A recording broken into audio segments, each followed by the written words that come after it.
Please stand for the Pledge of Allegiance.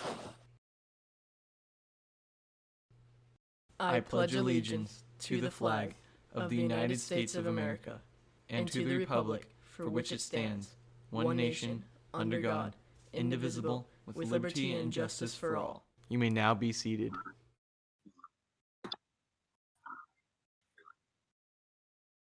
Good morning, Cats. There have been some recent events surrounding the NFL, and we will get an update on all that information. We will also get a weekend weather report, hopefully with some cooler temperatures. Lastly, we will finish off our show hearing from someone who experienced 9/11 firsthand and his point of view from that tragic day in history. I'm Kate McGrory, and West Branch TV starts now.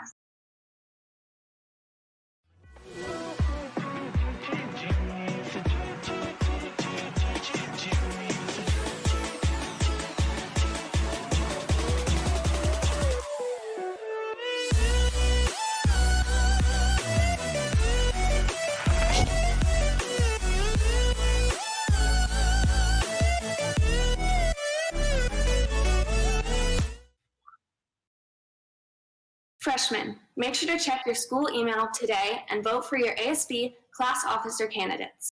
The link was sent yesterday, and voting will stay open until 3 p.m. today. You will log into your school email and you may vote one time. Good luck to all the candidates. The group We the People is meeting today from 2 to 3 p.m. Students who are interested in sharing cultural and ethnic successes and challenges they face, please contact the Wellness Center for the meeting link. There's a lot of new updates surrounding the NFL season, and luckily our reporter Jake has all the information.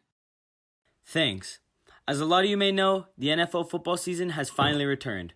Football fans around the country could not be more excited. Yesterday was the first official game of the 2020-2021 season between the defending Super Bowl champion Kansas City Chiefs and the Houston Texans. The Chiefs took the win in style, defeating the Texans 34-20. This first game is only the beginning for the highly anticipated NFL season, and we cannot wait to see how it carries out. From West Branch TV, this has been Jake Sullivan. Don't forget that makeup pictures will be taking place next Wednesday, September 16th. If you need to take your picture, please make sure to sign up online. Please contact Ms. Hinsey if you have any questions. Seniors, don't forget you only have a few weeks to submit your senior quotes for the yearbook. All quotes are due by October 2nd. The weather has been cooling off the past few days. Ariel is here with a weekend weather update to let us know if this cooling trend is going to continue. Hi Wildcats, I'm Ariel Rashtian, here to tell you about this weekend's weather forecast. Luckily, temperatures won't be reaching the triple digits, but it will still be hot and humid outside. Today and this weekend, temperatures will reach a high of 98 degrees and a low between 64 to 65 degrees. There will be sunny skies and winds peaking around 12 to 14 miles per hour. Smoke and haze will continue to roll in from the fires in Northern California and stay in the valley until we get some stronger winds to move the smoke south from us. Humidity levels will also reach up to 45%, making the smog less likely to travel away from SCV. Hopefully some stronger winds will roll in to help make the air quality safer and healthier for us. That's all for me. Now let's take it back to the show. Ariel. 19 years ago today, our country experienced a day we will never forget. On 9/11/2001, the two Twin Towers in New York City were struck by two planes in a terrorist attack. Many lives were lost, and we take this day every year to remember what happened. Now we are able to hear from Robert Riley, someone who experienced this tragedy firsthand, and his story from that day. Our country is still facing the effects of the tragedy 19 years ago on September 11th. Mr. Robert Riley, one of the survivors from the event, talks about his experience in this tragic event. I was on the 26th floor of Tower 1. I was on the phone with my customer. Now, this was 2001, so in 1993, there was already a World Trade Center bombing. Mm-hmm. So when we heard the initial impact and looked out the window, you could see what looked like confetti just coming down, but it was pieces of the building, pieces of the plane, piece of paper flying everywhere because it blew out right through the wall and papers flew everywhere, and it just was coming down. It was surreal. My buddy, who was against the desk here, we had roller chairs, and he kind of just rolled all the way back against the window because those buildings were meant to sway architecturally. So I said to my customer, I said, I think a bomb just went off. And he said, get out of there now. Mr. Riley walked down the stairs with many others and past firefighters going up. When he reached the bottom, he was able to walk across the street into a safer zone.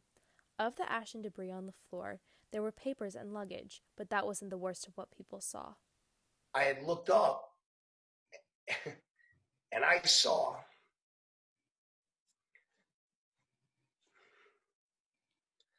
saw people holding hands, 4 at a time. I didn't know what it was at first, spinning to the ground. I watched them spin like this. And I was like, what is that? And then all of a sudden I'm like, oh my God, that's people. None of them landed near me. I didn't morbidly see anything like that. I heard the thuds of them hitting the overpasses along West Side Highway. And a lot of those could have been my friends. At this point, the city was under complete lockdown. Bridges were closed, and this stopped him from getting home.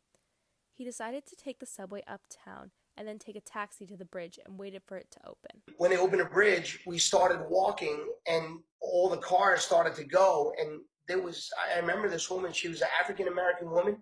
She was in a silver car and it was just 3 strangers. She's like, get in. And we just jumped in the car. She took us across the bridge. Thank you I don't know her to this day. I don't know her name. I don't know anything.